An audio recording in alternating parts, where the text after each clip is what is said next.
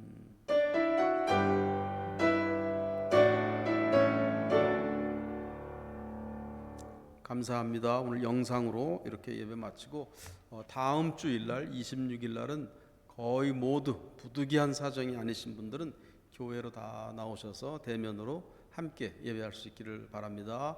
고맙습니다. 샬롬. 한 주간 평안하십시오. 샬롬.